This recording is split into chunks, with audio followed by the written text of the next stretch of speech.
Complete information पहली बार share कर रहा हूं। सभी के लिए चीजें क्लियर हो चुकी हैं। अब सिर्फ आप एसएसबी का वेट कर रहे हैं। एलिजिबिलिटी क्या रखी गई इसके लिए? मिनिमम सर्विस 5 साल होनी चाहिए आपकी। 5 years from the date of enrolment. There will be no written test for this. इसके लिए कोई रिटन टेस्ट नहीं होता है। एनुअल कॉन्फिडेंशियल रिपोर्ट ये पिछले 5 साल की ली जाती है। एससीओ कमीशन के लिए कोई भी रेड इंक एंट्री नहीं होनी चाहिए।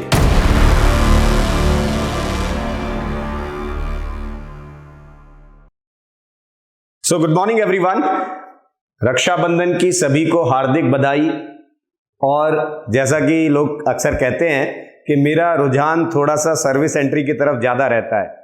सर्विस एंट्री की तरफ रुझान होने का बहुत स्पष्ट कारण मेरा ये है कि सर्विस एंट्री वाले जो कैंडिडेट्स होते हैं वो अपनी ड्यूटीज़ के अलावा जब एक्स्ट्रा टाइम निकाल करके वो एफर्ट्स लगाते हैं, जो मेहनत करते हैं, उसके चलते ना केवल उनकी एक पर्सनल ग्रोथ दिखाई देती है बल्कि ये एक ऑर्गेनाइजेशनल ग्रोथ भी है। ऑर्गेनाइजेशनल ग्रोथ का मतलब फौज को एक नया ऑफिसर मिलने वाला है और ये नेशनल ग्रोथ भी है कि भारत को अपनी आर्म फोर्सेस को मजबूत करने के लिए एक नया ऑफिसर मिलने वाला है।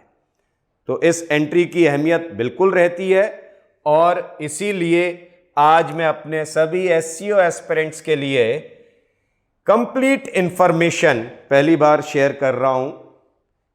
वीडियो को अंत तक ज़रूर देखें। बहुत सारी ऐसी चीज़ें हैं जहां पर बहुत सवाल आते हैं कैंडिडेट्स के। देखो एससीओ 54 ऑलमोस्ट सभी के लिए चीज़ें क्लियर हो चुकी हैं। अब सिर्फ आप एसएसबी का वेट कर रहे हैं।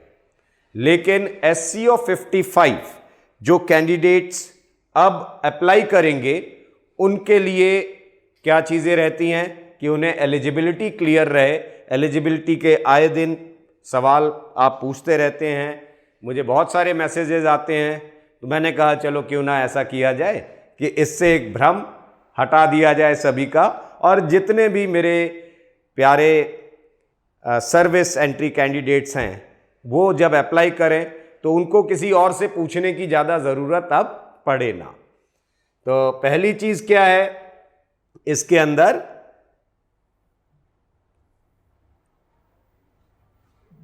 क्या हुआ कि 3 मार्च 1997 को एक लेटर आता है। लेटर नंबर था 08254/SCO/ORG2/MP मिलिट्री पर्सनल्स। अब ये क्या है? ऑर्गेनाइजेशनल लेटर था। Letter number 08254। डेट थी 3 मार्च 1997 जब पहली बार ये प्रपोज किया गया कि एससीओ कमीशन अब भारत में लानी चाहिए। एससीओ कमीशन का जो पर्पस था 97 में लाने के लिए वो क्या था कि इससे पहले जितना इनटेक होता था वहां 2 एंट्री होती थी, पीसीएसएल और RCO entry. RCO regimental commission officers होते थे और जो पीसीएसएल क्वार्टर मास्टर। इन 2 एंट्रीज को बंद किया गया वहां पर। अब पीसीएसएल एंट्री में रिकॉर्ड ऑफिसर्स, टेक्निकल, इस तरीके की वैकेंसीज जो हैं वो आती हैं। लेकिन पीसीएसएल क्वार्टर मास्टर जो पहले आता था 97 से पहले वो बंद किया गया और आरसीओ कमीशन, 2 कमीशन इसके लिए बंद की गई हैं एससीओ के लिए। और फिर एससीओ को 97 में प्रमोट किया गया, जिसके लिए इसी लेटर नंबर से फिर इसको 18 मार्च 1999 को दोबारा इसकी पॉलिसी को रिफ्रेश किया गया। एक नई पॉलिसी इस पर जाहिर की गई।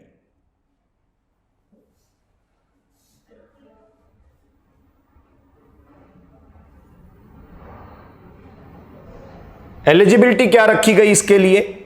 सर्विंग जेसीओज, NCOs, other ranks in medical category shape 1। अब ये सभी को पता है सर्विस कैटेगरी कैंडिडेट्स को कि जो ये मेडिकल कैटेगरीज हैं शेप 1 होना मतलब द फिटेस्ट वन। ठीक है। इसके बाद कैटेगरी बी, कैटेगरी सी जो आती है, शेप 2, शेप 3, वो मेडिकली पूरी तरीके से फिट नहीं होते हैं, लेकिन यहाँ पर आपको शेप 1 रहना ज़रूरी है। वो सभी जेसीओज, एनसीओज, लांस नायक, सिपाही जो कि AMC, medical corps, ADC, dental core, APS, postal services, TA, territorial army और जो रिलीजियस टीचर्स हैं, ये इसके लिए अप्लाई नहीं कर सकते हैं। तो जो भी एससीओ एंट्री के लिए आना चाहते हैं वो इन कोर्स से ना आते हो, रिलीजियस टीचर ना हो, टेरिटोरियल आर्मी से ना आते हो, पोस्टल सर्विसेज से नहीं आ रहे हो, डेंटल कोर और मेडिकल कोर से ना आते हो। डेंटल कोर और मेडिकल कोर के लिए एक अलग एंट्री आती है जिसको हम AMC-NT कहते हैं।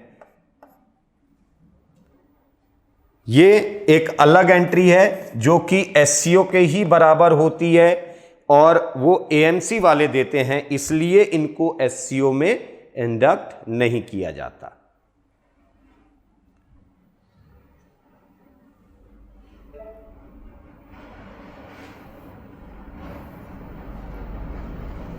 मिनिमम सर्विस 5 साल होनी चाहिए आपकी, 5 years from the date of enrolment. अब क्या है कि जो कमीशन रैंक के सर्विस होती है उसमें ट्रेनिंग टाइम इंक्लूड नहीं किया जाता है।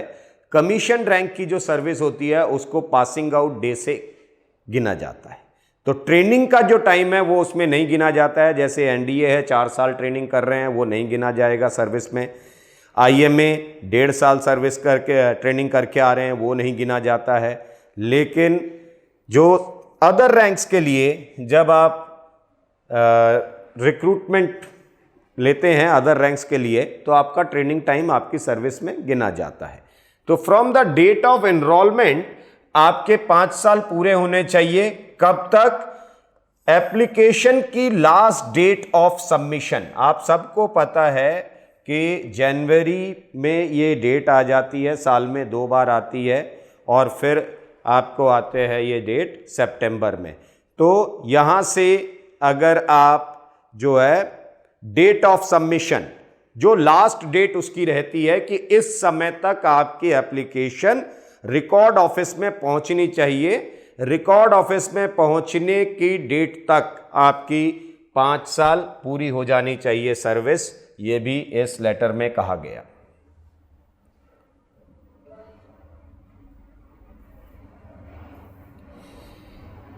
एलिजिबिलिटी क्या रखी गई? 10+2 कैंडिडेट्स, या जो आर्मी एंड जो फौज में रहते हुए जो पढ़ाई करते हैं उसमें जो 11th क्लास होती है वो 12th के बाहर के 12th के बराबर मानी जाती है। तो 10+2, आप ये नहीं कि 12th करके आ रहे हैं, 10वीं के बाद 2 साल वाली जो स्कीम है उसके आधार पर पढ़ाई की हो आपने, 12th क्लास एलिजिबिलिटी रखते हो। बीपीटी और PPT, battle physical efficiency test, सभी फौजी भाई जानते हैं, 5 किलोमीटर की जो दौड़ है आपकी कॉम्बैट ड्रेस वाली, वो पास होना चाहिए आपको। और पीपीटी जो आपकी 2.4 किलोमीटर की जो रन होती है प्लस उसके साथ जो बाकी टेस्ट होते हैं, वो पूरे टेस्ट आपको क्लियर होने चाहिए, वो पास होना चाहिए। बीपीटी का मतलब 5 किलोमीटर दौड़ना नहीं, उसमें रस्सा चढ़ना, वो गड्ढा कूदना, वो बैलेंसिंग, वो सारी चीज़ें चाहिए। तो सारे जो टेस्ट हो रहे हैं बीपीटी के दौरान वो आपको क्वालिफाई करना ज़रूरी है। सिमिलरली पीपीटी जहां एप्लीकेबल है वहां पीपीटी आप पास करके आए। There will be no written test for this, इसके लिए कोई रिटन टेस्ट नहीं होता है। अब एक चीज़ और, कई लोगों को ये दिमाग में गलतफहमी आ गई होगी कि जब मैं साहब ब्रिगेड कमांडर के साहब पास इंटरव्यू देने गया था या डिव कमांडर साहब के पास इंटरव्यू देने गया था, तो वहाँ पर साहब के इंटरव्यू से पहले एक रिटन टेस्ट लिया गया था, या मुझे एक पैराग्राफ लिखाया गया था, ये जो लिखित है ये आपके सिलेक्शन से इसका कोई लेना देना नहीं है। इसमें एक चीज कहा जाता है कि ऑफिसर्स जो रिकमेंड कर रहे हैं आपको कमीशन के लिए, उनकी फाइनल अथॉरिटी होती है।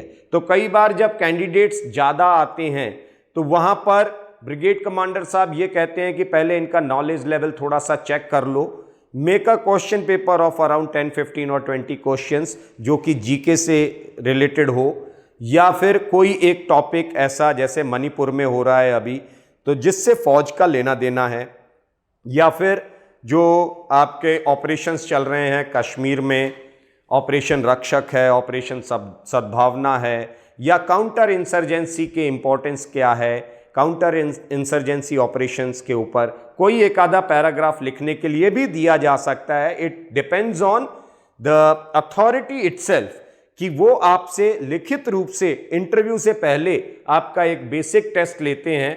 वो इस सिलेक्शन में लिखित प्रावधान में नहीं है, लेकिन फाइनल डिसीजन उनका होता है। इस वजह से इंटरव्यू से पहले वो चाहे तो करा सकते हैं, इसमें आप मना नहीं कर सकते उनको।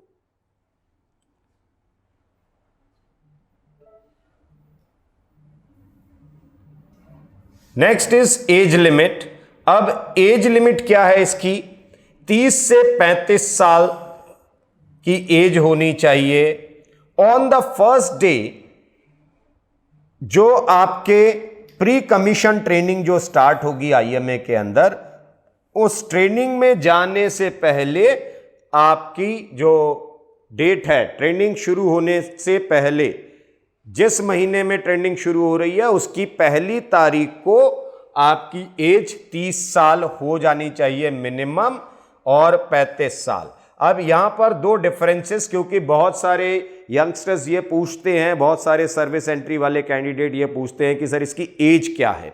30 इयर्स लिखित है, मगर उसके नीचे क्या लिखा गया है कि आपका जब ट्रेनिंग शुरू हो रही है उस दिन, ये उस महीने की पहली तारीख को आप 30 साल के हो जाएं।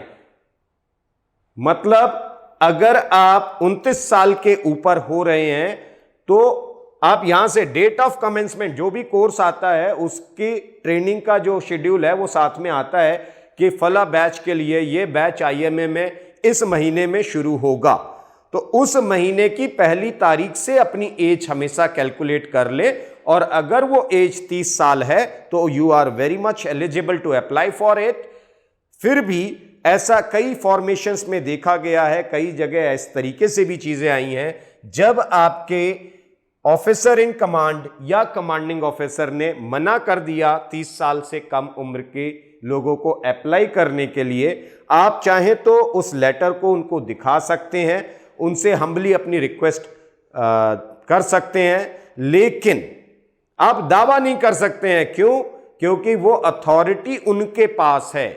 तो आप वो भेजना चाहते हैं, मान लीजिए कहीं उनको 2 लोग भेजने हैं और आप 4 लोगों ने अप्लाई किया है, तो वो 2 को भेजना चाहते हैं, तो जिसकी एज कम है उनको वो रोक सकते हैं, क्योंकि फाइनल एज देख रहे हैं वो, कि फाइनली आप 35 इयर्स तक अगर आप अप्लाई कर सकते हैं, तो उस बीच में अगर ये 6 महीना आपको रोकते हैं और कोई कमांडिंग ऑफिसर अपने दूसरे सोल्जर को भेज करके इस कमीशन के लिए अप्लाई कराना चाहते हैं, तो there is no harm into this. फौज का मतलब ही यही है, सर्विस बिफोर सेल्फ, अपने से पहले दूसरों की चिंता करना। तो इतने स्वार्थी ना हो जाएं कि आपको चांस नहीं मिला तो मन टूट गया और आपने एक सिस्टम को ब्लेम कर दिया। सिस्टम को ब्लेम नहीं करना, आपको चांस मिलेगा, ये जरूर है। कोई भी कमांडिंग ऑफिसर आपको चांस अवेल करने से नहीं रोकते हैं। उल्टा बहुत सारे ऐसी रेजिमेंट्स हैं, मेरे पास रोज फोन आते हैं, जब कमांडिंग ऑफिसर्स ही अपने सर्विंग अदर रैंक्स को, एनसीओस को या जेसीओस को प्रमोट करते हैं कि जी आप कमीशन के लिए ट्राई करिए, आप अभी कर सकते हैं, आपके अंदर इतना पोटेंशियल है, क्यों यहां रुके हुए हो। तो वो खुद आपको प्रमोट कर रहे हैं। अगर कहीं उन्होंने रोका है तो उसका कारण उनके पास क्लियर होता है। बहस ना करें, लेकिन अपनी रिक्वेस्ट अगर रखना चाहते तो आप रख सकते हैं कि सर इस महीने से मेरी 30 साल हो जाएगी, क्या मैं इसके बाद अप्लाई कर सकता हूं।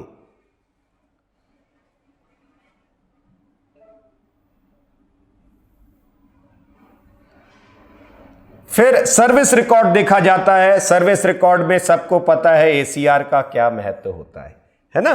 तो एसीआर जो है, एनुअल कॉन्फिडेंशियल रिपोर्ट, ये पिछले 5 साल की ली जाती है, जो कि 5 साल के जो पिछले 5 एसीआर आपकी हैं उसमें रिकॉर्ड क्या होना चाहिए उसको समझें। कोई भी कैंडिडेट जो पहली एसीआर है उसकी, जिसके पास सिर्फ एक एसीआर है, वो एक एसीआर हमेशा अबव एवरेज होनी चाहिए। अबव एवरेज का मतलब 10 में से आपको 8, 9 या 10 नंबर आपके कमांडिंग ऑफिसर ने दिए हो आपको एसीआर में, अगर आपके पास सिर्फ एक एसीआर है। हाई एवरेज 6 या 7 जो होता है वो नहीं माना जाएगा, ये 0 होना चाहिए आपके साथ। 2 अगर एसीआर हैं आपके पास तो 2 एसीआर में दोनों की दोनों हाई एवरेज स्कोरिंग होनी चाहिए आपकी, अबव एवरेज, और हाई स्कोरिंग एक भी ना हो। अबव एवरेज स्कोरिंग चाहिए दोनों की दोनों, अगर आपके पास 2 एसीआर है तो। अगर 3 एसीआर हैं आपके पास तो 3 एसीआर में कम से कम 2 आपकी अबव एवरेज स्कोरिंग होनी चाहिए और एक आपकी हाई एवरेज स्कोरिंग होनी चाहिए। अगर आपके पास 4 एसीआर हैं तो 4 में से 3 एसीआर आपकी अबव एवरेज होनी चाहिए और एक एसीआर आपकी हाई एवरेज होनी चाहिए। यदि आपके पास 5 एसीआर हैं पुरानी, तो पुरानी 5 एसीआर में से 3 एसीआर आपकी अबव एवरेज स्कोरिंग की होनी चाहिए और 2 एसीआर आपकी हाई एवरेज के साथ एक्सेप्ट कर ली जाती हैं। ये 97 वाले प्रोसेस से ऐसा कहा गया था। अभी भी कुछ कमांडिंग ऑफिसर्स इन 5 एसीआर के आधार पर आपको तय करते हैं, लेकिन पॉलिसी चेंज हो गई थी। अब आखिरी एसीआर देखी जाती है आप जब अप्लाई कर रहे हैं, इसलिए इसके पीछे वाली एसीआर क्या थी आपकी, और वहां पर अबव एवरेज स्कोरिंग होना जरूरी है। तो जो पिछली एसीआर आपके अपीयर करने से पहले वाली है उसमें आपका अबव एवरेज स्कोरिंग मतलब 8, 9 या 10 नंबर होना जरूरी होता है।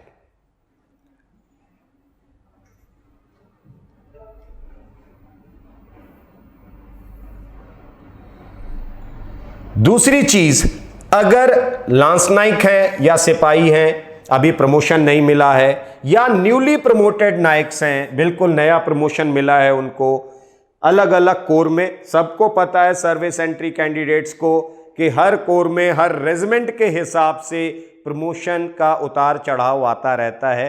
कहीं पर प्रमोशन बहुत फास्ट होते हैं, कहीं प्रमोशन थोड़ा स्लो हो जाते हैं। तो अगर आप न्यूली प्रमोटेड नाइक हैं, लांस नाइक हैं, सिपाही हैं, तो भी आप अप्लाई कर सकते हैं। आपको यदि कोई एसीआर अभी तक नहीं मिली है तो फिर एक स्पेशल रिपोर्ट आपके कमांडिंग ऑफिसर को उसके साथ लिख करके लगानी होती है। That special report will be attached to this. दूसरी चीज, जो सुपीरियर अथॉरिटी, अगर मान लीजिए 2 डिफरेंट ओपिनियन आ जाते हैं कि आपके 2 ऑफिसर ने अलग अलग 2 ओपिनियन रखे आपके लिए, तो यह है कि जो सीनियर मोस्ट हैं, मान लीजिए आपके ओसी साहब आपके लिए कुछ और कह रहे हैं और आपके कमांडिंग ऑफिसर साहब कुछ और कहते हैं। तो आपके ओसी साहब ने कुछ कहा है, आपके सीओ साहब ने कुछ और कहा है, सीओ साहब की बात मानी जाएगी।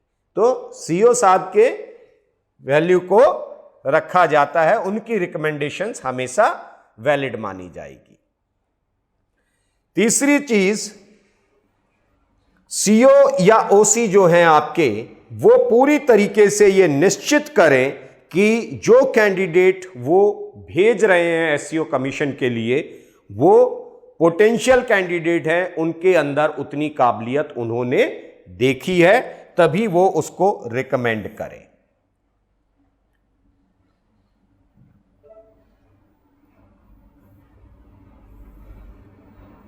अब आ जाती है बात डिसिप्लिन क्राइटेरिया की।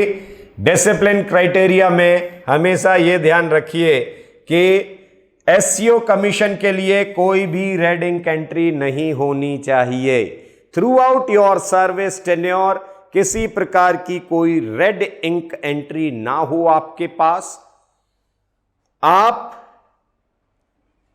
अगर जेसीओ या एनसीओ किसी भी प्रकार के रेड इंक एंट्री के साथ जाते हैं तो ये अपने आप इनएलिजिबल हो जाती है। रिकॉर्ड ऑफिस में जाते ही इसे वापस भेज दिया जाएगा, इसको एक्सेप्ट नहीं किया जाता है। तो रेड इंक एंट्री आपकी पूरे सर्विस टेन्योर में नहीं होनी चाहिए। हां, ब्लैक इंक एंट्री की अगर आप बात करेंगे तो पिछले 6 महीने में आपकी कोई ब्लैक इंक एंट्री नहीं आनी चाहिए। ठीक है।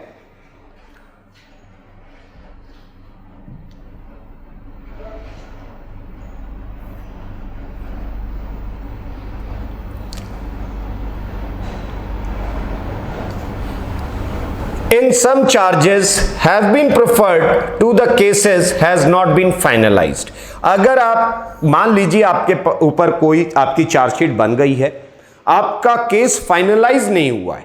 बहुत बार ऐसा होता है कि आपके ऊपर इंक्वायरी बैठी हुई है, उस इंक्वायरी का डिसीजन अभी आया नहीं है, आप एलिजिबल थे, आप अप्लाई करना चाहते हैं, आप अप्लाई कर सकते हैं, लेकिन अगर इसका डिसीजन फाइनलाइज नहीं हुआ है तो commanding officer army headquarter adjutant general branch को लिखित जानकारी प्रोवाइड कराएंगे। फिर ये कमांडिंग ऑफिसर की जवाबदारी बनती है कि वो वहां पर लेटर लिख करके भेजें कि this soldier is undergoing trials of this investigation, या जो भी है आपका इंक्वायरी आपकी चल रही है, उस इंक्वायरी का ब्यौरा देते हुए कि इस इंक्वायरी का अभी कोई डिसीजन आया नहीं है, इसलिए इनको इस चीज के लिए ध्यान में रखा जाए। इसके साथ साथ पूरे केस की डिटेल भी देनी पड़ेगी।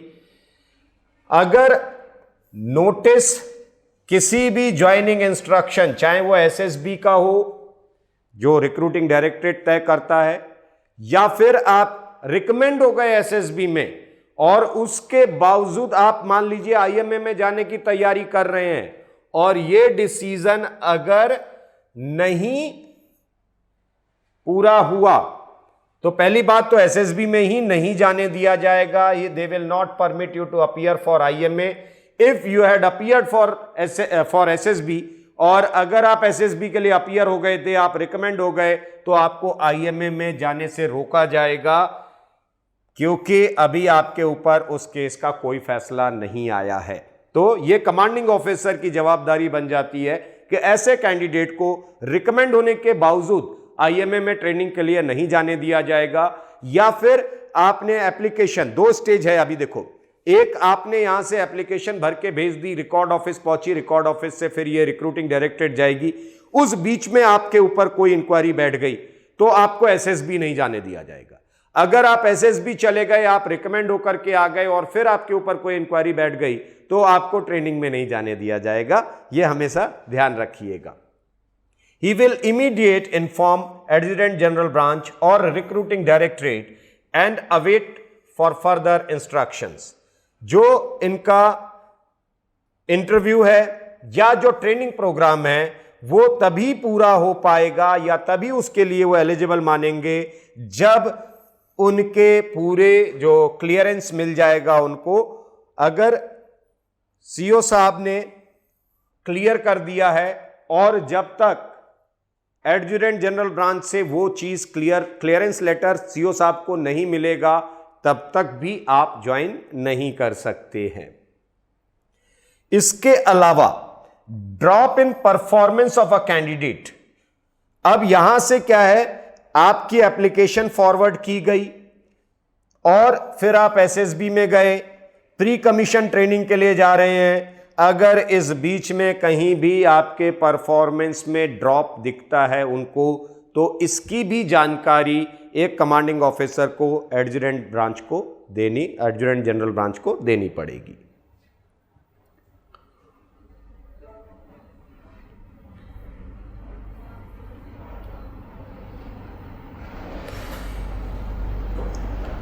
सीओ या ओसी जो होते हैं यूनिट के, वो स्क्रूटनी करने के बाद फिर पोटेंशियल कैंडिडेट्स का नाम फॉरवर्ड करते हैं। जब इंटरव्यू सीओ साहब का हो जाता है तो उसके बाद उनके ऊपर कम से कम 2 लेवल ऊपर होना चाहिए। अगर ओसी साहब आपका इंटरव्यू लेकर के फाइनलाइज कर रहे हैं तो सीओ साहब और ब्रिगेडियर साहब, अगर सीओ साहब आपको फाइनल कर रहे हैं तो ब्रिगेडियर साहब और डिव कमांडर साहब, मतलब 2 लेवल ऊपर तक का फाइनल डिसीजन रखा जाता है इसके अंदर, जो कि ब्रिगेडियर रैंक से ऊपर के, मतलब उनसे नीचे ना हो। ब्रिगेडियर से नीचे रैंक का अधिकारी आपको फाइनल अथॉरिटी नहीं दे सकते हैं। यह अलग बात है कि आप ब्रिगेड कमांडर के पास गए इंटरव्यू के लिए और ब्रिगेड कमांडर साहब बिजी हैं, उन्होंने इंटरव्यू नहीं लिया, किसी दूसरे ऑफिसर ने ले लिया, यह अलग बात है। आप जाते जरूर हैं डिव कमांडर साहब के पास, मगर डिव कमांडर साहब जनरली इंटरव्यू नहीं लेते हैं। आपका जो इंटरव्यू होता है वो डिप्टी डिव कमांडर साहब लेते हैं। तो ऐसा नहीं है कि वहाँ पर आपको हमेशा ही वो चीज़ आएगी, बट ये रखा जाता है ध्यान में कि ब्रिगेडियर साहब से नीचे का रैंक ना हो, जो आपको फाइनल अप्रूवल देते हैं सिलेक्शन बोर्ड में अपीयर होने के लिए।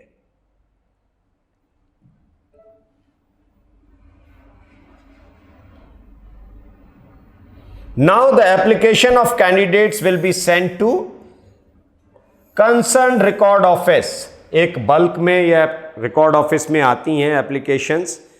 इन एप्लीकेशन को देख करके record office will ensure that each application is properly tagged and placed in a separate folder, जिस पर आपका आर्मी नंबर, रैंक और नाम साफ तौर पर लिखा होना चाहिए आपके फोल्डर के ऊपर। प्लस इसकी जो चेकलिस्ट, जो पेपर आपने लगाए हैं, वो जब आपका फोल्डर खोला जाएगा तो पहले कवर पेज के अंदर की साइड, यानी कि आपकी फाइल के लेफ्ट हैंड साइड पर लगा होना चाहिए पूरी चेकलिस्ट इसके ऊपर, जिस सीक्वेंस में आपने अपने फॉर्म्स को उसमें लगाया है।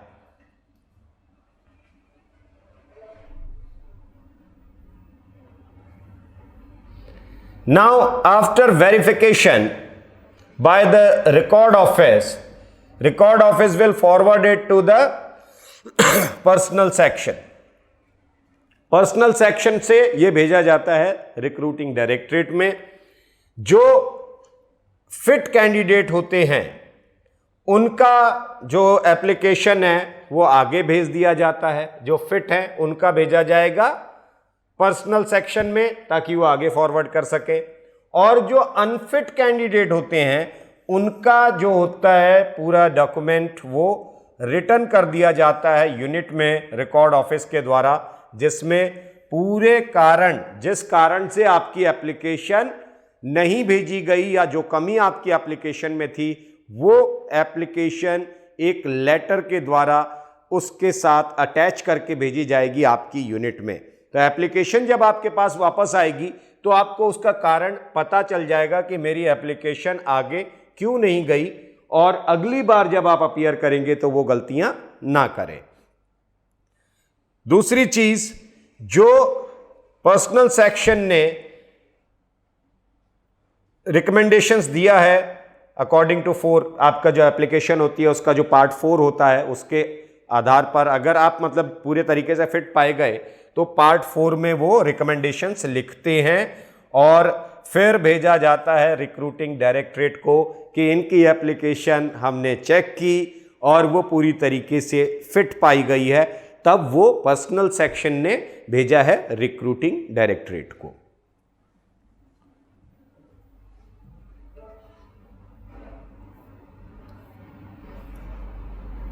Number of chances. अब देखो, पहले क्या होता था कि लोग जितने बार एलिजिबल होते थे वो देते थे, लेकिन 2000 में 26 अप्रैल 2000 को एक और लेटर आता है 08204 सिलेक्शन ऑब्लिक मिलिट्री पर्सनल 27। अब ये क्या है, इस लेटर में क्या कहा गया कि जो भी कैंडिडेट कमीशन के लिए जाना चाहते हैं वो मात्र 3 चांस अवेल कर सकते हैं।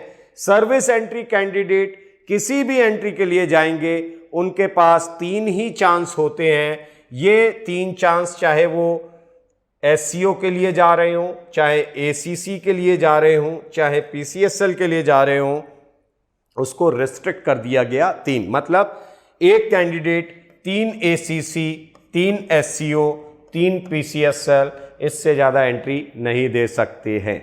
एक एंट्री में 3 अटेम्प्ट।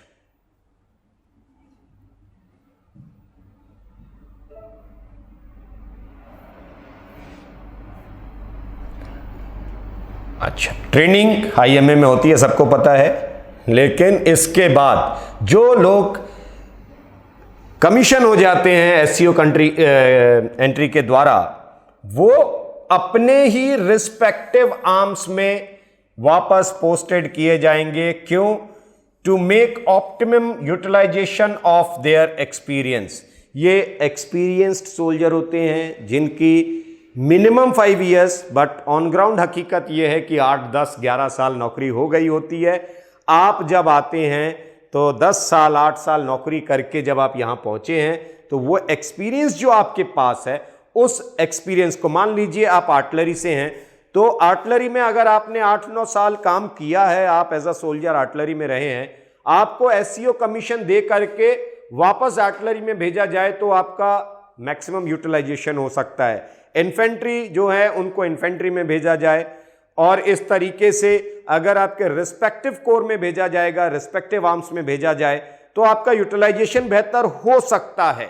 यह पहली चीज ध्यान रखी जाती है आपको कमीशन देने के बाद कि ऐसा किया जाए, लेकिन ऐसा होना हर बार संभव नहीं हो पाता है। सबसे ज्यादा वैकेंसीज जो आती है वो आती है इन्फेंट्री के लिए।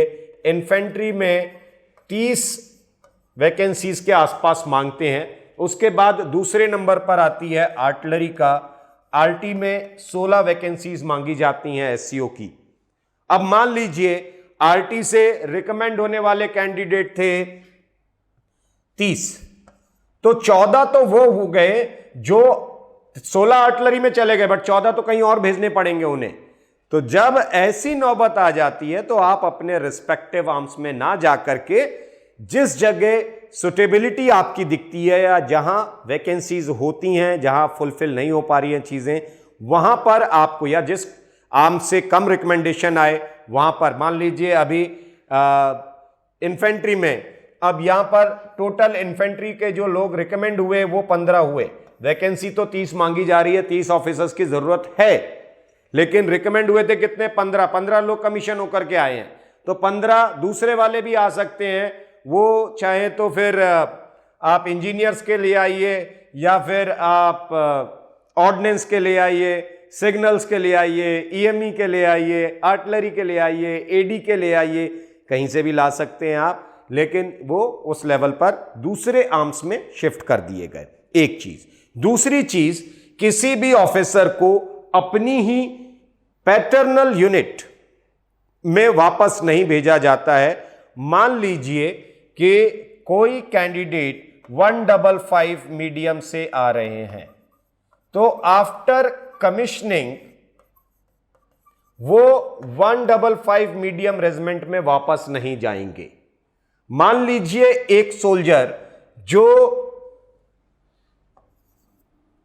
18 ग्रेनेडियर्स के हैं, अब जो ग्रेनेडियर्स का 18 ग्रेनेडियर्स का जो सोल्जर है वो वापस 18 ग्रेनेडियर्स में वापस नहीं जाएंगे। इस चीज को ध्यान रखा जाता है कि आप वापस कमीशन लेने के बाद अपनी ही रेजिमेंट में दोबारा ना जाएं।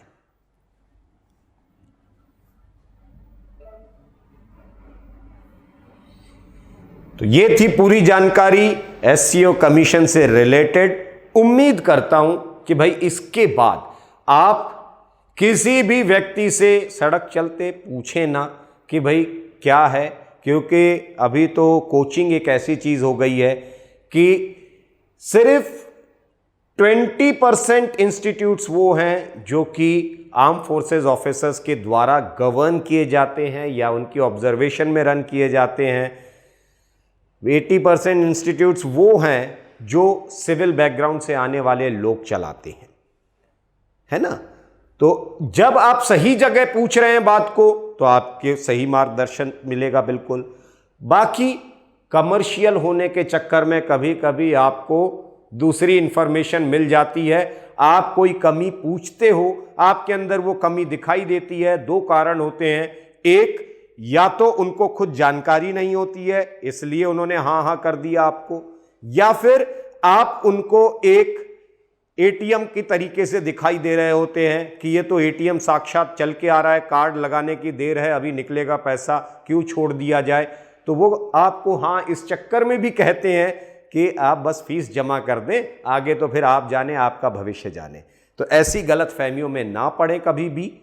त्रिशूल डिफेंस एकेडमी जो कि स्टार्ट की गई थी विंग कमांडर अनूप मेहरोत्रा साहब के द्वारा, जीटीओ थे, एक्स जीटीओ थे, फ्लाइंग ऑफिसर थे, जो फ्लाइंग ब्रांच के ऑफिसर थे वो, और अच्छा एक्सपीरियंस था। ये इंस्टीट्यूट उन्होंने स्टार्ट की थी 2003 में with a very noble cause. उस समय इंस्टीट्यूट्स बहुत ज़्यादा नहीं होते थे, यूट्यूब भी नहीं होता था, सोशल मीडिया प्लेटफॉर्म का ज़्यादा चलन नहीं था। उसके बावजूद आज तक त्रिशूल डिफेंस एकेडमी 650 से ज़्यादा ऑफिसर्स इंडियन आर्म फोर्सेस को कमीशन्ड ऑफिसर्स दे चुकी है।